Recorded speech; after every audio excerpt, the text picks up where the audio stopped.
he would step across the line. Habitually. He's a habitual line stepper. Dun, dun, dun. Dun, dun, dun. Whoa, whoa.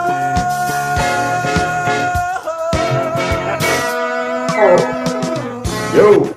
Let's go, baby. Oh, you about to start it off, huh? I got nothing. I got nothing. The Knicks are in a coma. Are you Terry Deshazo or Terry Deshivo? I'm no one. Welcome to the Habitual Line Steppers podcast, y'all. I am Garrett Langley Henson. And I am a shell of a man. We require Deshazo. The Deuce is joined us. Sir. He actually had the fortitude and courage in his convictions to come on the pod wearing a Knicks shirt. So, baby. Seeing what my Atlanta Hawks did to that New York team. So with no further ado, Terry, go ahead, stretch out on the couch. All right, I'll start the clock. Your therapy starts now. It's all good, man. How did that make you feel, Terry? I mean, doesn't feel good to get my shit rocked. You ever ask yourself, like, why do I root for this team? Because they always let me down. Like, every single time I watch them play. Yeah, all the time. I don't know. That's what it felt like. I mean, maybe it hurts more because it was a gentleman's sweep. I would have been, if you would have just swept me, I would have been like, fuck it. But they gave me light. I told you, fuck boy sweep. I called this shit from the jump. Fuck boy sweep. Nah, you did. And, I had faith in my team. And I bet you, but I actually put money on Hawks in 5. Well, congratulations on your new countertops, Terry. It won't shit. I put $10 on it. I got 50 back. See, for me, I'm a Hawks fan. I know better than to bet on my own team. That's just if I bet Hawks at 5, we find a way to lose in 3. Yeah. I mean, it was just bad because, like, Julius Randle looked like he had never played in a basketball game before. He looked bad in, like, majority of the games. Basically all the games. I wanted Julius Randle to look bad, obviously, because I'm a Hawks fan. Yeah. Julius Randle looked so bad, I started questioning, like, how much I know about basketball. I was like, wait a minute. Did I really put this guy on second team All-NBA above LeBron James? Did I really just do that? Hey, look. Bro had a good regular season. Like, what can we say? He had a good regular season. Well, you know what, Julius? You are not alone. Everybody, it looks like everybody needs to work on their game, myself included. I got to get back to the gym, get back to watching film because something went horribly awry that I thought that he could do it. Well, I mean, so as easily as it was like 1-1 in the series, it could have been 2-0 Knicks, but like that one coaching fuck up that he did in the first game, it really kind of messed us up just by inserting like Nikola Kina in for the last play, in which he did recover and almost blocked it. But my man didn't play like the whole game, bro. I don't even think did he get in the game? I don't even think he got in the game. He didn't have a single second.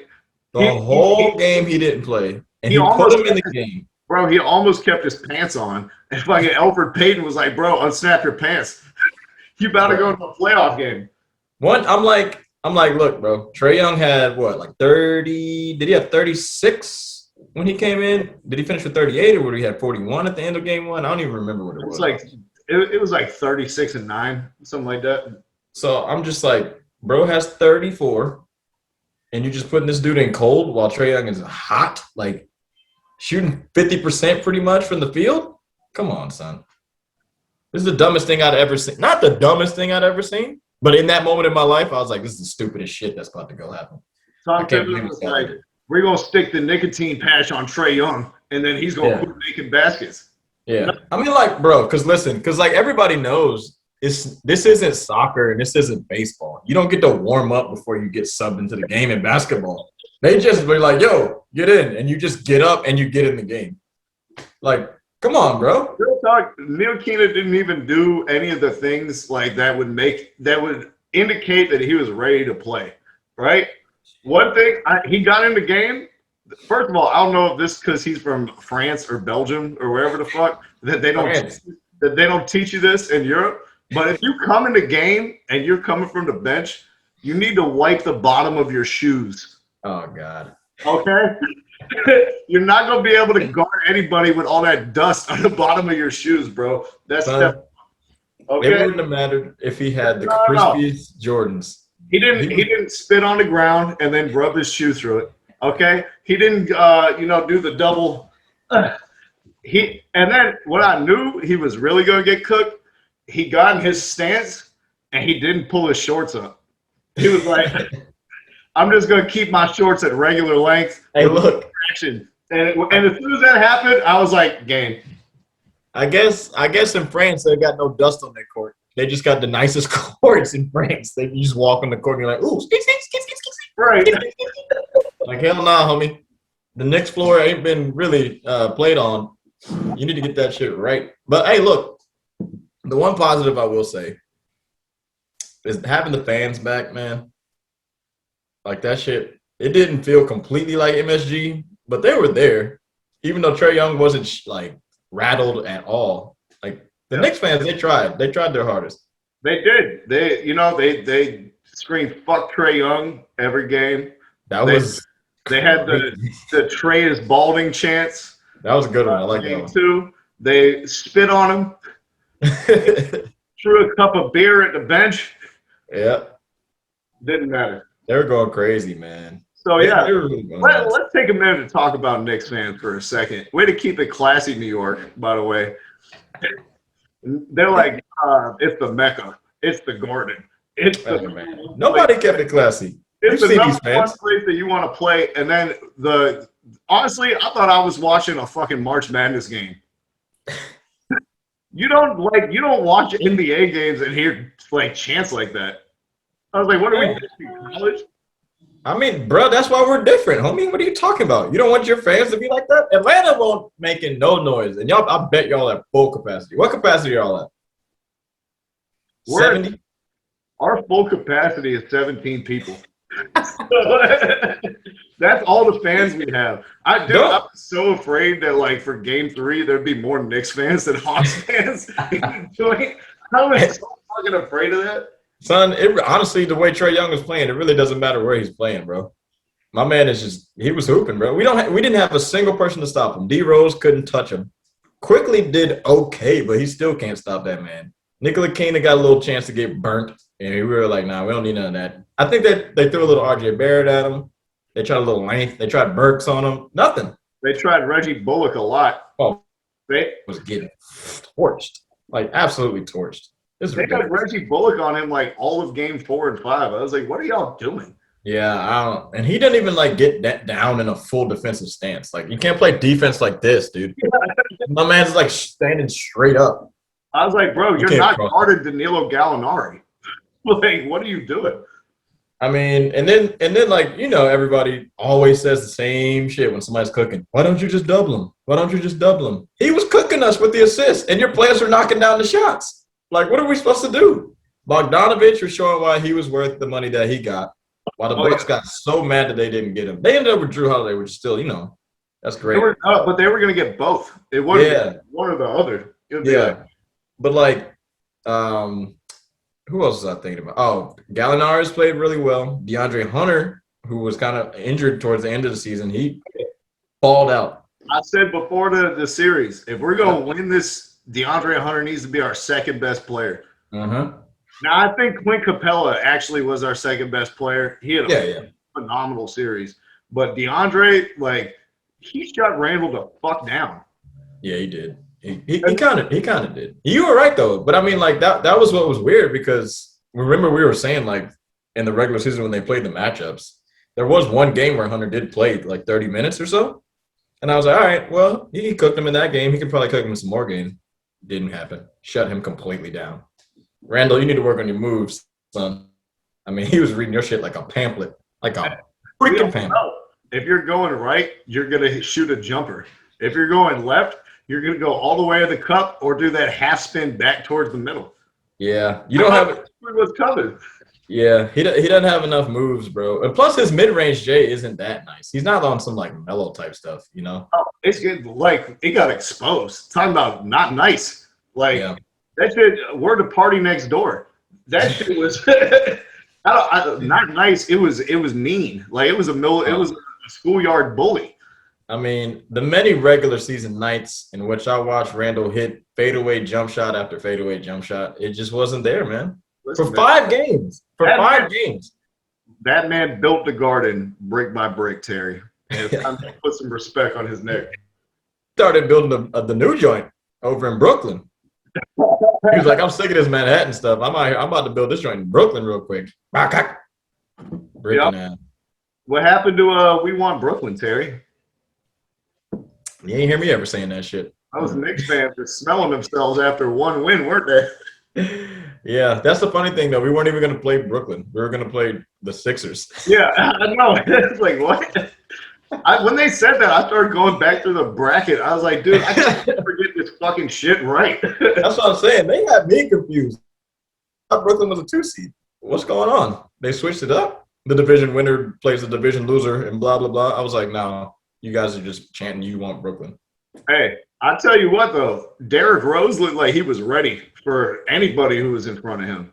Like, yeah. DeAndre Hunter did a really good job on him the last game and the game before the last game, but he kind of just ran out of gas, like we were talking about in the pod, bro, playing all these minutes, especially when they stopped playing Peyton at all. Yeah. Like, oh, Trae Young is just eating his lunch nonstop. They're like, he can't play a single minute of postseason basketball. Yeah. It's like, all right, well, you guys didn't play any other point guards then. Not really, because Nikola Keenan didn't play much at all. He didn't play at all. Alfred Payton didn't play at all. You're like, we'll just have Quickly be the ball handler or Alec Burks. Well, what do you – Rose wore down, but like before he wore down, I was very, very, very impressed, bro. Yeah, that's true. I mean, that's one thing I guess the Knicks may need, but also, should we say playoff D Rose now? I mean, the way he played, he needs to go to a team that actually has a chance of winning, and he can like, Jeez, dude. If he does that 6-man shit, talk about ready. Talking about like oozing confidence. Like it felt like he was bringing everyone with him. Like after what was it, game 3, we stopped putting Hunter on Randall. We're like, he's not the best player. Derrick Rose is the best player. Derrick Rose was cooking, dude. I mean, like he said he wanted to stay with us, but like in the back of my mind, I'm like, nah, man, you need to go to like LA or something. That's what you said last time, and you showed up with a fade and then took a hiatus and came back with locks. That is what happened. But I Detroit, he was playing well, but they didn't like for like 38 minutes and 40 minutes like Tibbs does, you know? I feel like Tibbs is like, hey, look, your knees are bad. Who cares? You blow another ACL, doesn't matter. Your career is what it is. Get in the game and bring us this fucking home. He's like, dude, I'll keep getting you back in the league. Don't worry. Taj Gibson was out of the league for a fucking year. And then he can play 40 minutes a game in the playoffs. I'm honestly, bro, like Mitchell Robinson, we really missed him. That's the we really. No, you didn't. Wait a minute. We missed him. You didn't. We missed him. Who was the shot blocker on our team? Nerlens Noel? How Taj Gibson was allowed to play in these playoffs is better than any possible replacement in the league. The referees were like, oh, we don't need to call fouls on him at any point. We'll just let him play a completely different sport than the other 9 guys who are out there. Bro, you don't think Mitchell Robinson could have played way better than him? No, dude. One of the things that Taj was really, really good at during this series was defending the lob threat and Trae Young at the same time. Once he got into the paint, we didn't like get a lot of alley oops, even though Trae Young was getting into the paint a lot. All I saw was a bunch of floaters. Yeah, that's what I'm saying. He did a good job of forcing him into contested floaters instead of alley oops or layups. Nah, his floater game was disgusting. I don't know what you were watching. He's good at shooting floaters, but like floaters are harder to make than alley oops. And he gets it. Shit, it seems like they're easier. I don't even know. They are for Trae Young and Emmanuel Quickly. Bro, we need an elite wing defender of some sort. We need somebody. And Mitchell Robinson cannot be hurt. If he's going to get hurt again, we're cooked. It didn't matter if he got hurt. He would have been chasing Trae Young all over the place. I'm telling you, Todd Gibson, like, with a better playoff performance than I think Mitchell Robinson would have done. I think Mitchell Robinson would have been all over the fucking place, bro. We're not going to win with Todd Gibson. No one's going to win if Todd Gibson win with somebody who's playing football while everyone else is playing basketball. Todd Gibson is not the answer for any team in the playoffs. He's not a top 16 team guy. This guy is a bottom league guy. Until I saw that he was allowed to get away with two-hand fucking arms in the back on every single rebound. And then I was like, well, you got to play him, you know? Hell no. There's no such thing as a moving screen when Taj Gibson's on the court. There's no such thing as a push in the back under the basket. You can watch him reach and hack somebody like 4 times on a play, and they won't call it until the 4th time. There's no way they would have let Mitchell Robinson get away with half that shit. He would have reached one time, and they would have been like, oh, he's foul prone. Well, Mitchell Robinson doesn't play like that. He doesn't foul. He just is a block chaser. He fouls like a motherfucker. That's why he couldn't stay on the court. He got hurt, man. Why are you faking on him? I'm talking about his rookie year. That's why he couldn't stay on the court. His rookie year, yeah. But, I mean, this is third year in the league. He doesn't do the same thing he used to. He's still a block chaser at heart. He still fouls a lot for a big man. Hey, let me tell you something right now. Trae Young sees one of them floaters get blocked. It's going to be a little different game. I'm just saying. Gibson blocked one of his floaters. Bro, he blocked one, but we know it's Todd Gibson. So Trae Young's like, nah, that was not don't know what I was doing there. He probably was passing it. He didn't even want to shoot it. You don't think Nerlens Noel was trying to block his floaters? Well, Nerlens Noel can't jump anymore. It's over for him. He tore both his ACLs and his PCL and his MCL. He's done. Nerlens Noel was top 5 in the league in block percentage. I'm not going to let you just say this stupid shit now that y'all lost. He's a premier shot blocker who just had a bunch of floaters shot over him. No, I'm just playing. Nerlens Noel actually played okay. He's not that bad. Hey, you see fucking Red Velvet about to flip the tabletop on Nerlens? Oh, Kevin? Yeah. Kevin Hoarder, or how do you say his name? Herder? Listen, I don't think anyone helped themselves as much as Kevin Herter did in this whole series. He is a really good perimeter defender, bro. He stepped it up big time. Now, like, they let you be more physical. Like, in the regular season, that bump with your chest that they let you get away with in the playoffs, they always call that shit. Yeah, they call it every time. Yeah, he's, like, really good positionally. He's got a lot better. He doesn't move himself out of position, fighting, like getting baited on double moves and shit. Yeah, he's like, I'll just stay here, take the bump, and then people forget he's 6'7", like a legit 6'7". Is he 6'7"? I didn't know. I mean, I know he looked really big though. So yeah, he's pretty long for a shooting guard. So like when he has good position, he can block some shots, challenge some shots. I thought he did a pretty decent job on D Rose for a guy who I thought was going to get fucking cooked the whole time. Nah, I mean, like, I games where he was, pretty good against, like, some guys that are pretty good.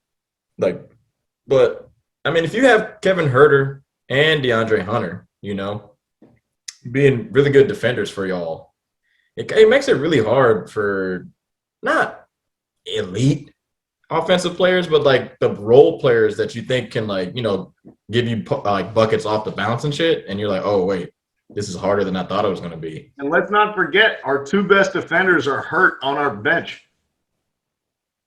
Cam Reddish and Chris Dunn. Do you really think Cam Reddish is better than DeAndre Hunter at defense? At defense, yeah, bro. If you go back, watch the Lakers game from in the beginning of the year, fucking when Cam guarded LeBron the whole game. I thought DeAndre Hunter was doing a good job on LeBron. So you thought Cam was, huh? Yeah, I thought Cam did a better job than DeAndre because he's like more aggressive. DeAndre Hunter is like more positionally sound and shit, but Cam is like, I'm gonna get all the way up in you. Yeah.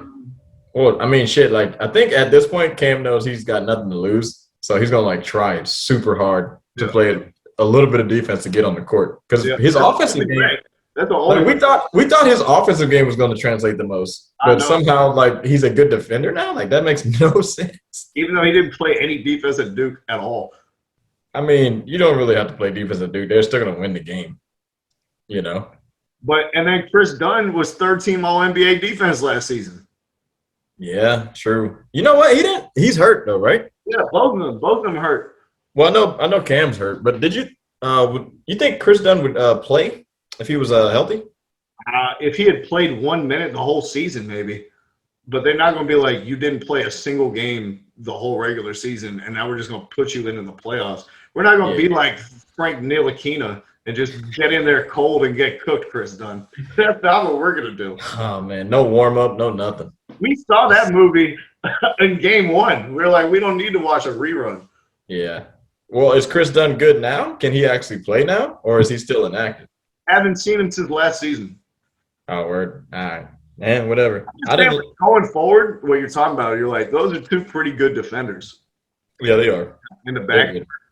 And I'm just saying, our two even better defenders are on the bench. Like, that's added depth. And neither one of them are going anywhere.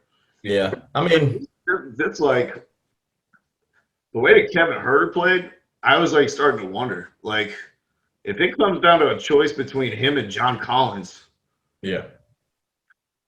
Yeah, I know. With Kevin Huerter.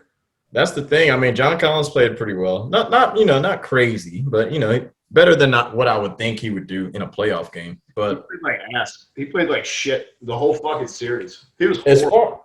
But if you compare it to like every young person this year, that kind of seems like their first playoff debut, you're just like, I expected a little more out of you, How about this for John Collins' playoff debut? Fucking 8 points. How about this for his second playoff game? 0 points. That's why we won game 2. Yeah. Well, it's because he was playing 3-on-1 with the refs in the corner, and everyone else is playing basketball. They gave him like 3 bullshit fouls in the first 4 minutes of the first quarter. I was like, oh. Hey, look, man. We out here. We're trying to win, man. Meanwhile, Todd Gibson has brass knuckles on. Hey, for real, though, how does it feel not to play on NBA TV this year? It felt wonderful, man. This is the first time I've been able to readily watch the games in the first round. Usually we got to wait to the second round before we can see the Hawks on TV. The great thing about it is, though, the exposure Trae Young is getting, and he was voted an all-star starter 2 years ago. But, like, everyone's seeing him now cook the Knicks at that, like one of the most popular teams in the NBA. That's a good thing. But we won't talk much about like second round shit, but as far as defenders go, I don't know what they're gonna do with him either, bro. He's a quick dude, man. I think it's time that people start putting some fucking respect on Trae Young's name. I think they did 2 years ago, but everybody still thinks Luka's better because of what he's doing to the Clippers right now. Yeah, until he doesn't make it past the first round.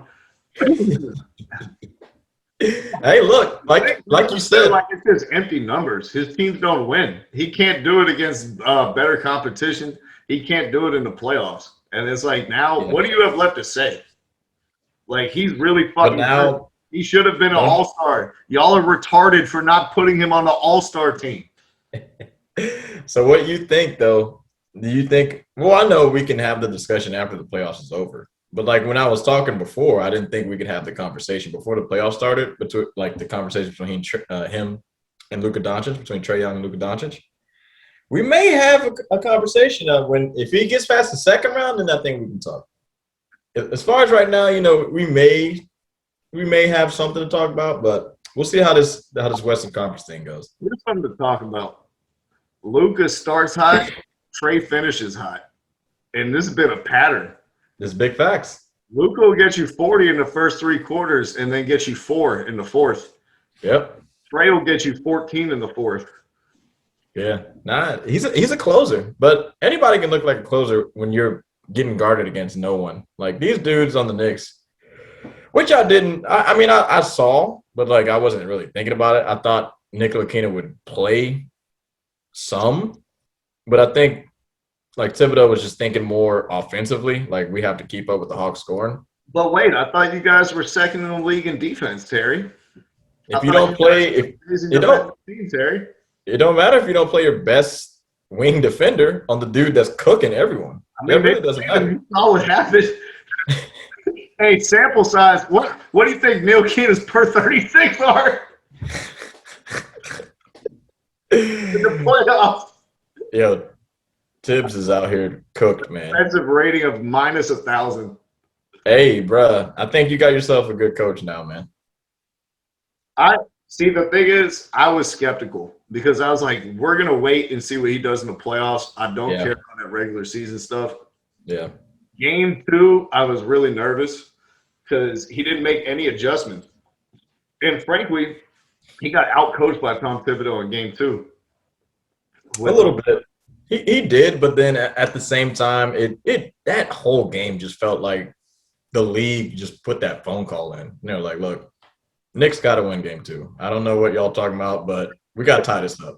Hey, you said it, not me, bro. I'm just saying, bro. It was looking crazy. I was like, I mean, I want to win, but like, come on, I don't want to win like that. That shit is garbage. That's complete garbage. Our first free throw as a team for like 26 minutes.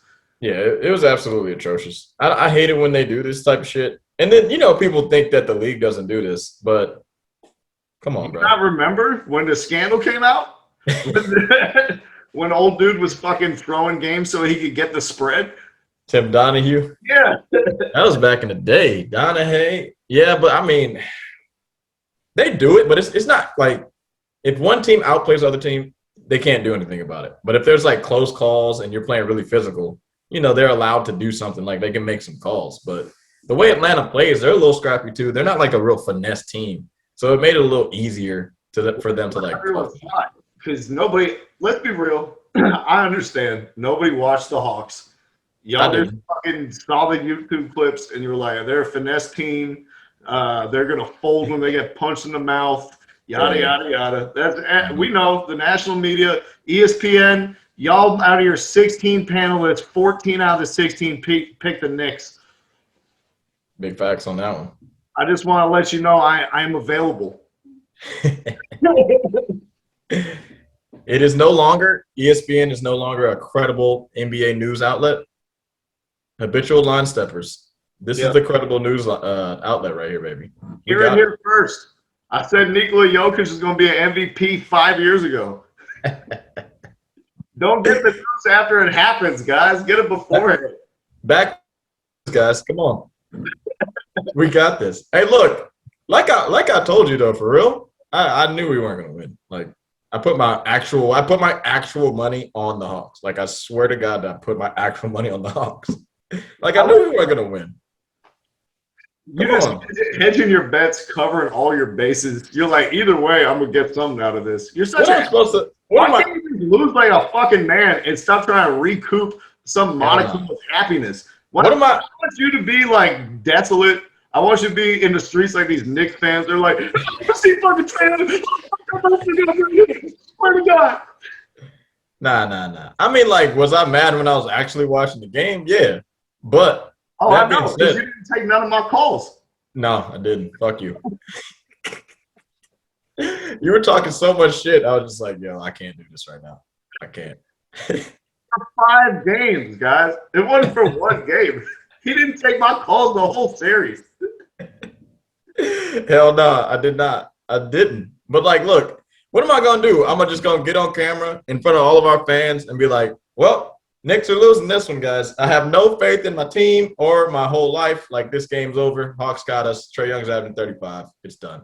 I'm not going to do that. If I'm a fan, I'm going to be a fan. If you did do that, then you would be wearing a Hawks shirt right now like you're supposed to be. And it would be up in the background next week.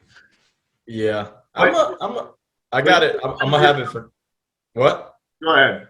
No, I got it for next pod. I'm going to have it for the next pod. Yeah. But you were reminding me about Nate McMillan and his coaching, saying that, like, we finally got a real coach.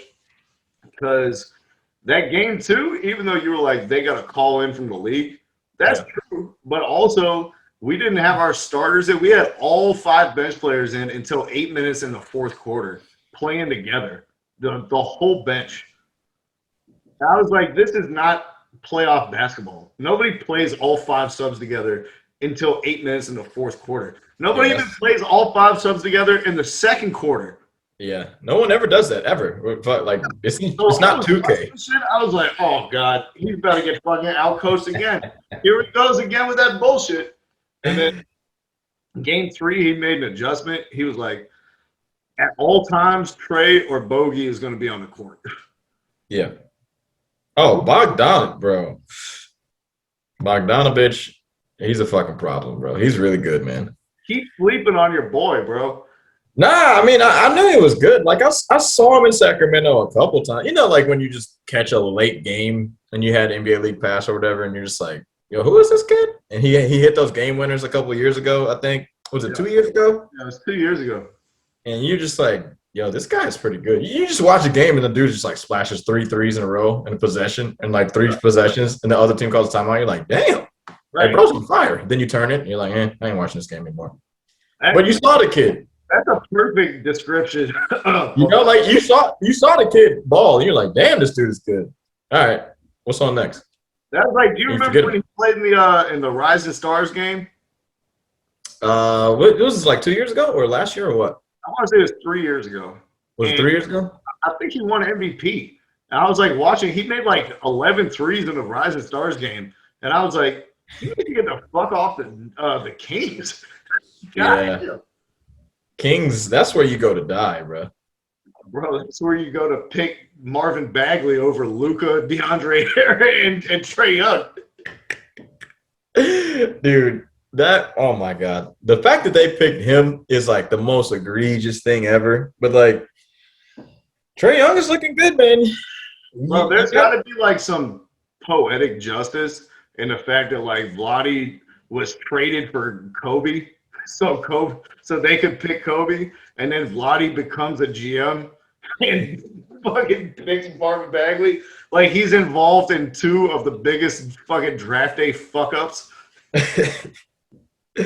Hey, look, Vlade, yo, I mean, he's out of there, right? He doesn't play for, I mean, he's not in their front office anymore. Yeah, he don't play for them no more. I think he never played for him, but I'm just saying, like, dude, I don't even know. Our owner was like, we should play 4-on-5 with a cherry picker. Oh my God, yeah. My son's basketball team does that. Hey, what is wrong with your boy, man? What is wrong with that guy? But like you said though, let me see this. Let me look at this series notes real quick. What was the score of this damn?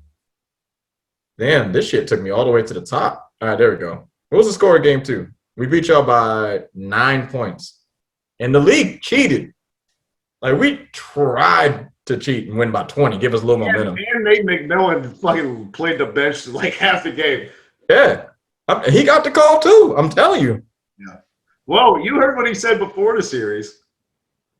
What'd he say? He got $25,000. He's like, let's be real. The NBA wants the Knicks in the next round. They're like, everybody wants to see the Knicks advance. Don't nobody know anything about the Hawks. He's like, all the coverage is going to be about the Knicks. Everything's going to be about them. We just got to be ready for it. The NBA wants to see them go on, not us.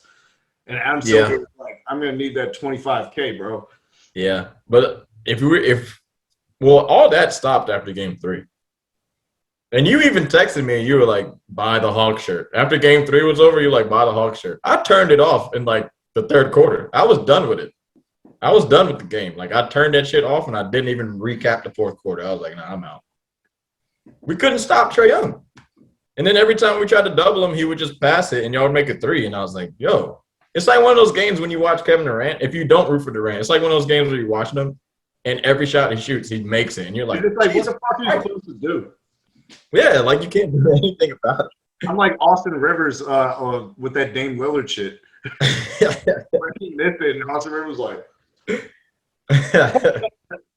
straight up. I mean, like, it was what was this shit? Oh, it was my favorite when the Clippers were the 8th seed and KD was still in the Warriors, and like the reporters asked Lou Williams and who else is up there? Whoever else is up there with, I think it was Paul George, and they were like, or not Paul George. It was before he was. Like Montrezl Harrell and Shea Gilgeous-Alexander. Yeah, and they were like, you couldn't stop KD. Like, why didn't y'all do anything differently? And Lou was like, what did you want us to do? Like, he's Kevin Durant. Gallinari on him.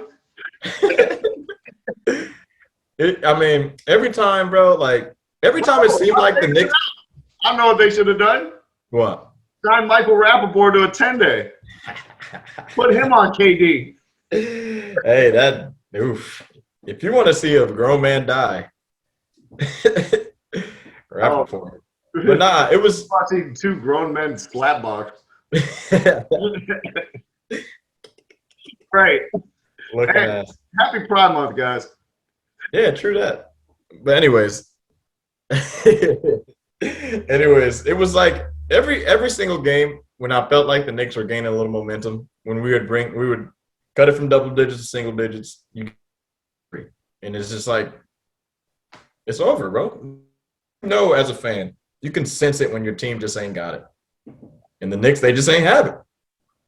We just didn't have it. Where does Trae Young rank on the like MSG villains? He ain't there yet. He ain't there yet. Not yet. Where does he rank? Because the reactions that the fans been having to him, bro, is like they hate this motherfucker more than Reggie Miller.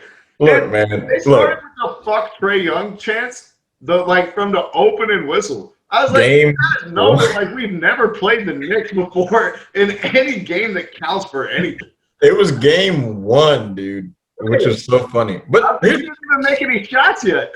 Yeah, but here's the thing you got to understand. Like the NBA, the hypocrisy though that the NBA did by like having some of the stadiums at like 30% in the regular season, and as soon as the playoffs start, 80%, 90%, we're back.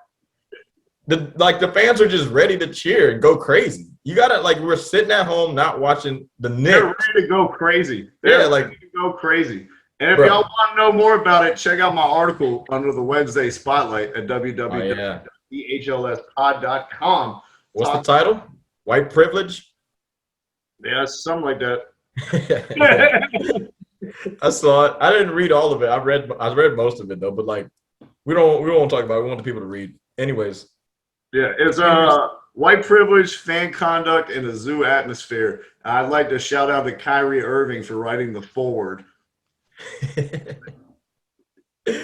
But yeah, it when you're just sitting at home and the New York Knicks are the 4th seed and you don't get to go to the games as the Knicks are balling out the whole season in New York. You know they love these people. Like basketball is the number 1 sport in New York.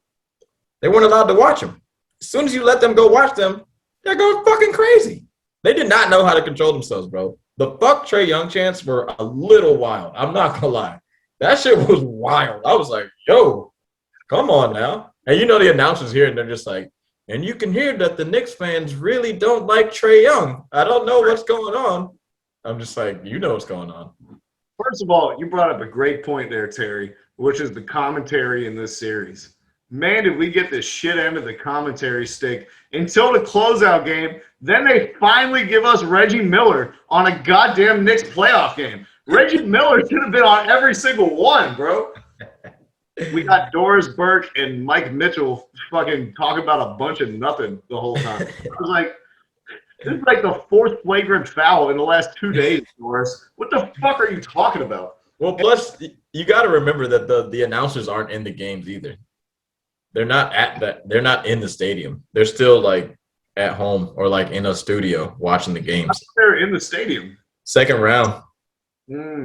So the actual Knicks announcers Walt Frazier and Mike Breen, they were there, and the Hawks guys, Dominique Wilkins. I think Wilkins and them were there too, but yeah, they're there. But ESPN and TNT, they weren't there.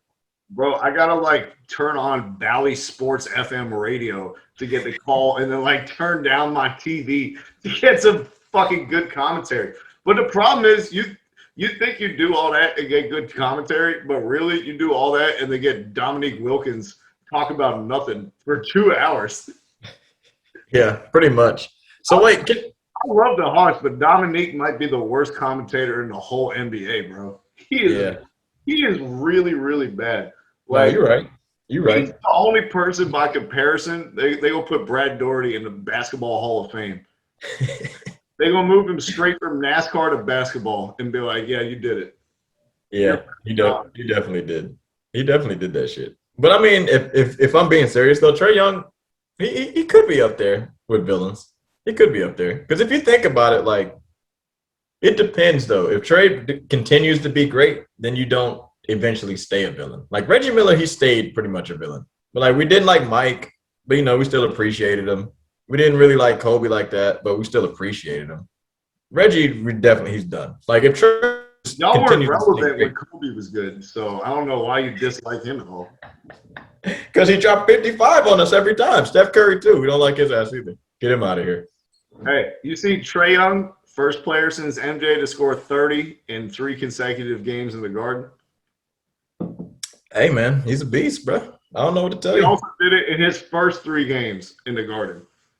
Also, the league is a little watered down with these offensive stats. All these dudes making these playoff debuts and going insane, like 35, and like, come on, bro, this shit's crazy. But you know why they're doing that shit too? It's because come to playoffs, now everybody wants to switch all the time. And so, like, those shots that you weren't getting in the regular season, you're like, oh, okay, I just got Porzingis to switch out of me at the top of the key. Yeah. Okay.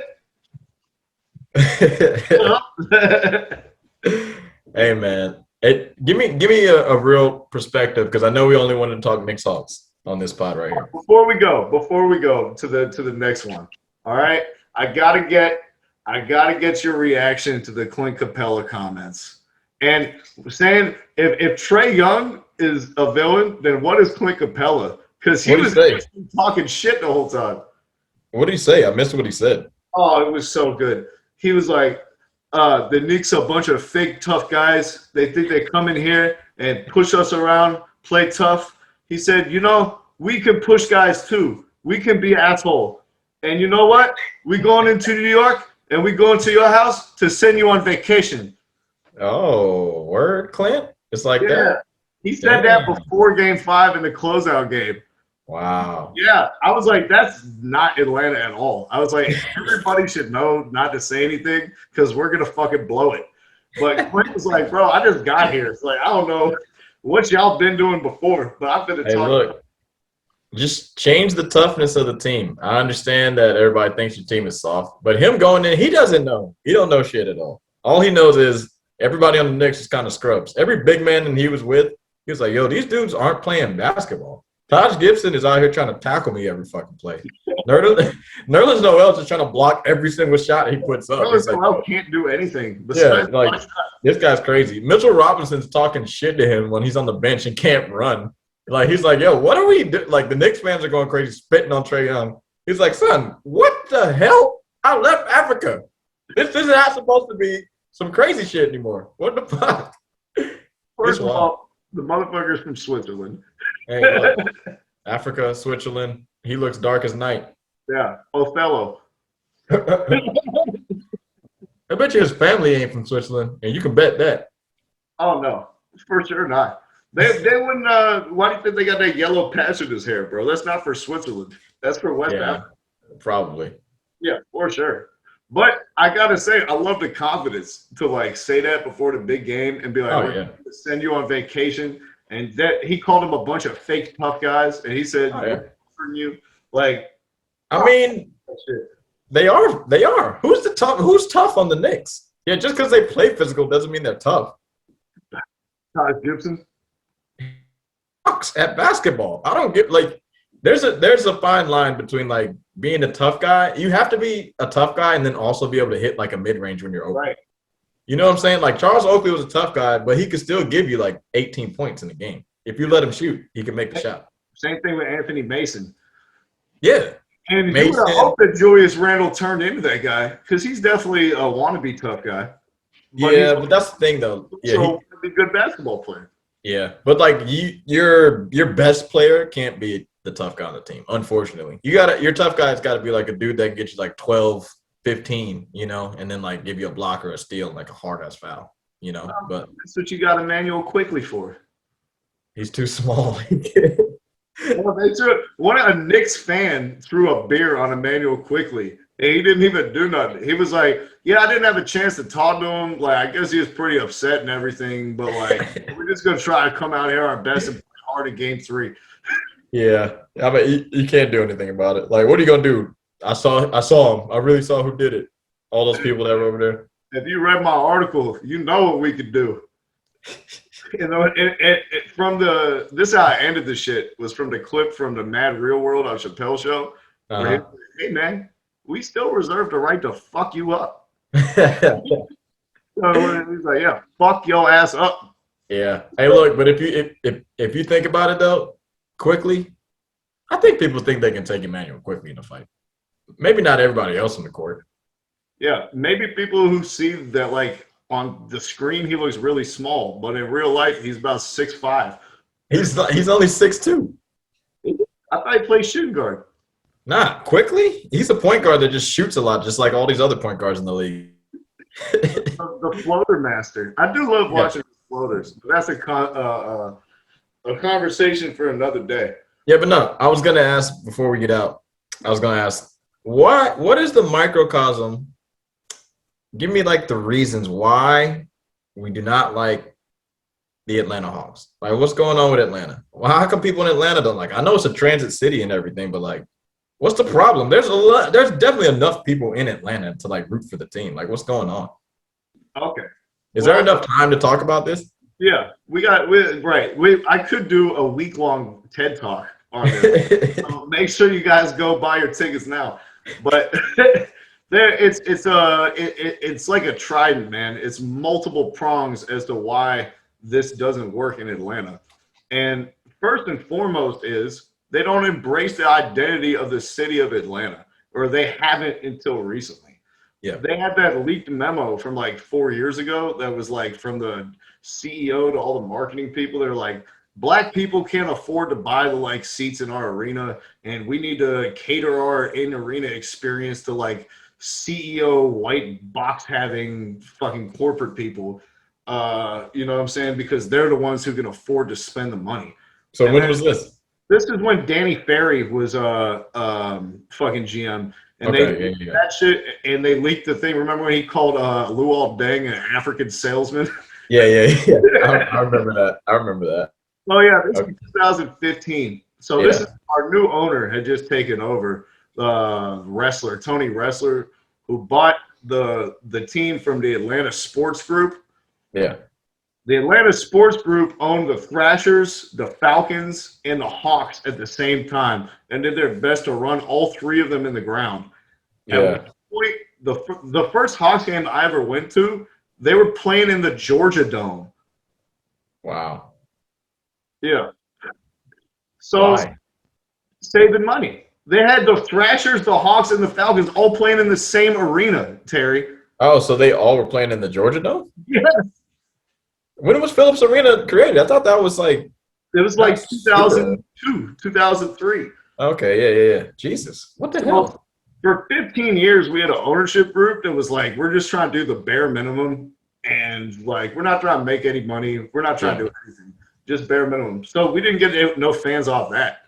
Then once the new owner comes in and buys the team and fucking all that stuff, we get Danny Ferry. We have the 60-win season. We start trending in the right direction. But everything is like white as fuck. Even the team, like Kyle Korver was an all-star. None of the guys had a personality. Like Jeff Teague, Joe Johnson, Paul Millsap, Al Horford. Is like Joe Johnson. Yeah, Joe Johnson was already gone. We had already traded his ass. Oh, so this was the team after Joe Johnson left. Yeah, so when the new ownership group came, the first thing we did was get rid of Joe Johnson and Josh Smith. They were like, it's too black. None of that shit. No. We're getting in team ball. We're getting team ball back. So your best players were a Puerto Rican and Al Horford, a white guy and Kyle Korver, Jeff Teague, who I don't even know what he sounds like. I don't think I've ever heard him talk in my entire life. And Jeff then who the other? His whole face is made of triangles. And then who are the other guys? Amari Carroll and Paul Millsap. Oh yeah, yep. Millsap is not really much of like a super leader. Then you got like the German dude. You got Schroeder. Yeah, we got Schroeder, and don't forget Devin Harris. Oh yeah, and Wisconsin's own. And your boy, the 2K legend, Willie Green. Oh, Money Willie Green? Yeah, bro.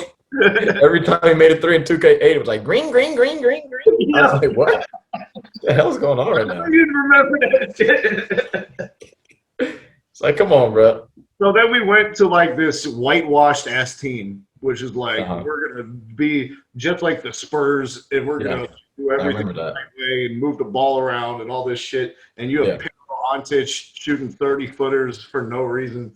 Yep, I remember his big ass. Then you leak the memos about the in-game experience and black fans not being able to afford like the stuff like that, and then the Luol Deng African salesman shit, and then so there's like naturally a whole lot of pushback, and people are like, "What the fuck?" Like Atlanta's like the blackest major city in America. Yeah, and actually to have a team, like to have a basketball team too. Yes, it's like you guys are missing the biggest opportunity. And so then that summer, Grant Hill buys in as a minority owner, and then that starts to change things and starts to change the culture. Then we fired our GM and sent him over to the Knicks. The bald motherfucker, I forget what his name is. The bald black guy, King. No, he's white. He sucked. He didn't know that. Straight up. I don't remember him. I don't remember him at all. But so now we're finally at a spot where it's like we're embracing a little bit the blackness of Atlanta. Yeah. And I think that's been the number one thing that's been holding us back because, as you mentioned, Atlanta is a transplant city. Most people who live in Atlanta like come from another city. They bring another fandom with them. They grew up being a Lakers fan. They're not going to switch and be a Hawks fan now. Yeah. But you know who has been Hawks fans? All the black people in Atlanta who didn't fucking go anywhere. Yeah, that's big facts on that. So that's big facts on that. That's if we want to cultivate the fan base, we got to lean into the blackness, man. Lean into the culture. And we've done a better job since Grant Hill came. We got the dopest organist in the whole NBA. Our in-game experience the last 2 years was voted best in the league by the fans. So they've like addressed a lot of this shit to make it more like affordable and make it like fucking hipper. But it still pisses me off when they pander the fucking crowd in a playoff game and it's white. Yeah. It's not the atmosphere that we're trying to create in Atlanta. First of all, no one's scared to go into the State Farm Arena or whatever.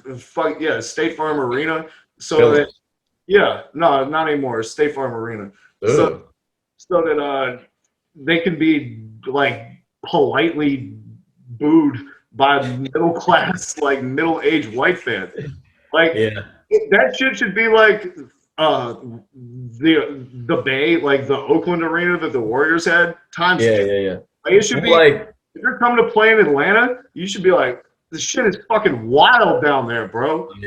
Strippers in the first row. Well, that's where I think where y'all have your problem. Like the Atlanta Falcons football team have a great home field advantage. I know like we don't like to talk about them in the media or whatever, but the Falcons home field advantage is like actually really good. The Falcons the people in Atlanta love the Falcons. Yeah. Atlanta United is a brand new team. There should be no brand new soccer team in Atlanta. There should be no reason that they have like a louder and more like, how should I say this? Like chaotic or loud. I don't even know what to say. Like their fan group is way more like it's rowdy. Yeah, they're more passionate about it. That's like the kind of word I'm looking for. They're way more passionate. Passion, that's the word. Because it's like these fans that you saw, all these white corporate seats and shit like that you get these tickets for your job. Somebody makes a great play and they're like bumping their son. It's like, you see that? Like, you know what I mean? They're not out here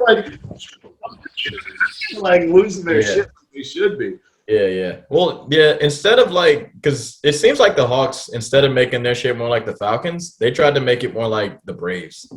You know what I'm saying? Like your baseball team. They will move it to the suburbs and white it up. Yeah, and like State Farm Arena is not in Decatur, bro. It's in fucking downtown Atlanta. Yeah, and then like if you remember, the Braves were in downtown, and like in the '90s. People love the Braves. Like, you were a good team. Of course, we're going to like a good team. But, like, they still love the team. And then when every freaking year after around, like, 2003, 2004, they were like, we're moving the Braves to the suburbs. We're going to move the Braves to the suburbs. You know, we're going to move you guys. No, we're going to move you guys to the suburbs every year. And then, all the fans are like, all right, we out. If you don't want to be in the city, why am I going to go to the game? Yep. Look what happened to the Pistons. Same shit. Yep. Straight up. You moved him to Ann Arbor. Like, come on. This is also a big reason that I think they took Trae Young over Luka. Because they were like, I don't know how Luka would fit in the city of Atlanta. They're like, we're trying to go black. We can't pick Luka. But like, at the end of the day, though, I mean, Atlanta would have loved Luka, bro. Atlanta would have loved Luka. Yeah, that's what I'm saying. Like, I like that you got Trae Young because I American players, like I told you, we already had this. I have a bias towards anyone that doesn't play college basketball in America. But it was actually a smart idea for you guys to get Trae Young. His style of basketball fits more with like your culture as a city. And I wasn't mad at the pick, to be honest with you. I criticize it like that. If we're being completely honest, I like that you guys got him because his style of basketball fits Atlanta more than Luka Doncic does. It does, and I think that was a consideration. I don't think that should have been a consideration, but I think it was. Yeah, it shouldn't. It definitely shouldn't. But if we're going to talk about sports not being a part of like a city's culture, then we're lying to ourselves and saying that it's not. Like it definitely does identify with the people. Like the players identify with the people. Luka, it sounds like Luka really doesn't give a fuck about Dallas. If you listen to it, he just wants to play basketball. That's it. He's like, dude, I just came from Madrid. Like, what the fuck is Dallas? Yeah. He's Straight like, up. No, it's a great town that you guys got here. I'm playing for this village. It's a top 5 village in Texas.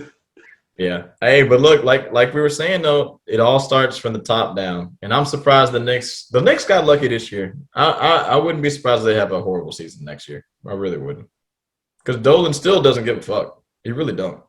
Hey, we'll see what you guys do with your cap space. If you bring back D Rose, if Kevin Knox finally takes the big leap. I couldn't hold it. Kevin Knox. Hey, look, drafting 2 duds really hurts your chances of winning. Ntilikina and Knox back to back, like that hurt. That shit hurt. Yeah, I hope you guys know that you drafted a Knox over Kevin Huerter. We drafted a lot of people instead of the person that was supposed to be really good. So, no, doesn't rub any salt off my back. If we give up all of our draft picks, I'd be really happy. If you know what, we're just going straight free agency. No more draft picks. In that case, you got your wish. Isaiah Thomas, come on back. Oh, God. All picks are bad, bro. I don't know what to tell you. We haven't had a good actual draft pick. Well, let me take it back. Shumpert was Shumpert was a good pick. He actually was okay. He was okay when he first got him before he tore his ACL. Shumpert looked promising. But honestly, before him, Ewing. I can't remember anybody besides Patrick Ewing, bro. Mitchell Robinson. Bro, he's okay. He's not that good. Like, I like to hype him up because I'm a fan, but bro's not that good. I'm not going to lie. Is he a good pick for someone that, like, isn't a superstar that a lot of people knew or didn't know? Yeah, that's a good pickup, but you're going to have to keep doing that back-to-back years. Like, you can't just, like – I don't even know what the strategy is. I do like the new GM, and I like the World Wide West, like his consulting and shit. And Thibodeau's a good coach. We shall see. But Dolan, man, I just don't like him, bro. Well, obviously, a fish rots from the head down. So we all know that Dolan is going to continue to poison the waters and prevent you guys from prosperity in the future. But Knicks fans themselves also usually have a hand in preventing y'all from prosperity, getting way too ahead of things all the time. We want Brooklyn. We're winning the championship. Kyrie and Kevin Durant are coming to the Knicks. It happens every year, bro. Hey, look, if it wasn't for Kyrie, we would have had KD. He was coming to the Knicks. If it wasn't for that sage-waving, bitch-ass motherfucker over there, flat earth thinking person, we would have had KD. Listen, man, if y'all trade for Derrick Rose before the start of the season, maybe you would. We had Derrick Rose years ago. Yeah. He's better now than when he was with us like 2 years ago. That's my point. Kevin Durant was like, who am I going to come here to play with? Fucking Elfrid Payton and Frankie Nicotine? Is that who's going to be bringing the ball up? Mm-mm. See, who's the second banana? Kevin Knox? No. And also, they messed up because they traded away DeAndre Jordan. Oh, yeah, his best friend. Yep, they did him dirty, man. It's just those dumbass moves, those sneaky moves you don't think about. And at the end of the day, they matter, man. And I don't know, man. I don't know what we're going to do, man. Whatever, man. It's all worth it if you win a championship, but I would feel very uncomfortable having my ass over a barrel for Kevin Durant and Kyrie Irving to take turns on me for like the next 2-3 years until James Harden decides that this isn't the team for him, and I got to get fired. Like, let's both of us be honest. I will be really shocked if the Knicks or Hawks ever win a championship like in our lifetime. I swear to you. Don't say that. I mean, I'm just saying. I'm just saying, bro. Like, do you feel the shit? Like, I be feeling that shit sometimes. I'm 29. I've seen a lot of my teams win championships. And at the end of the day, I just don't think if the Cubs won a championship. Everybody knows I'm a Cubs fan. The Cubs won a fucking World Series, bro. The Knicks are not going to win an NBA championship, bro. I've seen the impossible. I mean, this is the impossible. The Knicks will win it before the Hawks do, bro. You already know Atlanta's cursed. You already know what the deal is. What would the Hawks equivalent to the Falcons shit would be? Like that we were up 70 in the third quarter? No. You guys are up. Doing the elementary school, shooting the balls through the basket underneath to take negative points off the scoreboard. Nah, bro. Y'all are going to be up 3-0 versus LeBron James Jr. Oh, no. I can feel it happening already. Y'all start celebrating. You bring back Outkast. Outkast comes back and make another album just called Game 6. And we out here. And you guys get fucking mollywopped. You get swept in 4. Trae Young twist the ankle. Nah, I won't wish that. I won't wish that. I'm not going to win. Listen, man. This is the first time I felt different. In my life, I've never felt this promise. I've never felt this potential with a Hawks team.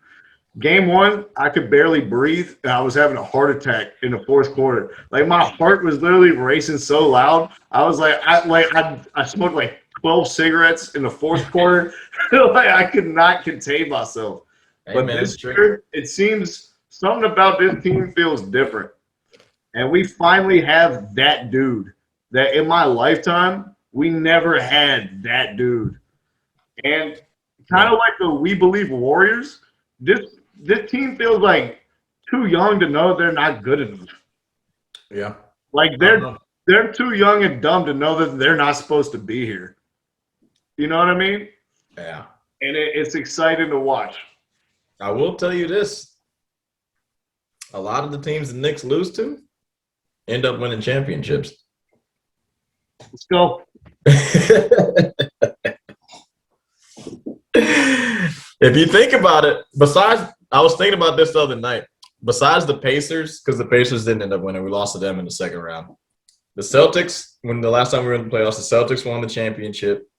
And then the other time, besides Melo, the other time before that, the Spurs won the chip because we lost to them and literally in the finals. But we only lose to people who go to the finals or go to Eastern Conference Finals. You got some luck coming up, man. We'll see how it goes. You all heard the oracle. I don't think there's anything more that needs to be said. You guys don't have to tune in this Sunday. We already know that the Hawks are going to sweep the 76ers. Terry just prophesized it. We don't need to watch basketball anymore. We know it's going to happen. Atlanta Hawks, we're going all the way. We're going to do a more in-depth preview. What do you think? Monday? We're free again Monday? No, let's do it Sunday before the game.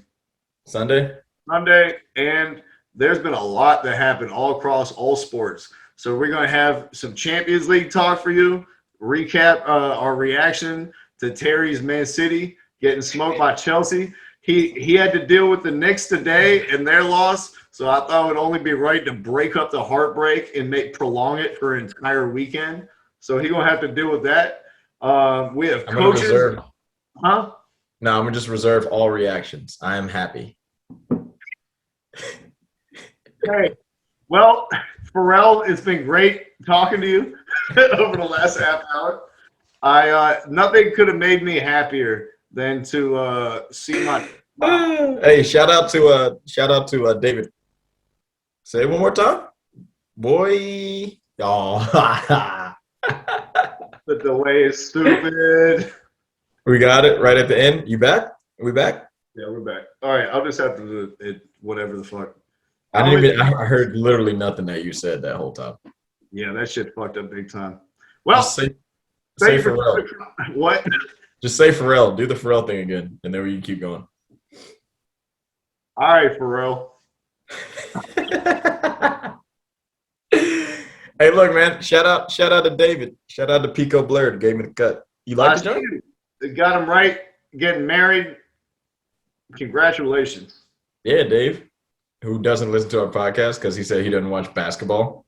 Yeah, well, he's not. It's Mr. Basketball himself, right? True that. That's why we do multiple things, bro. Right. So we'll have to shout him out on the UCL pod.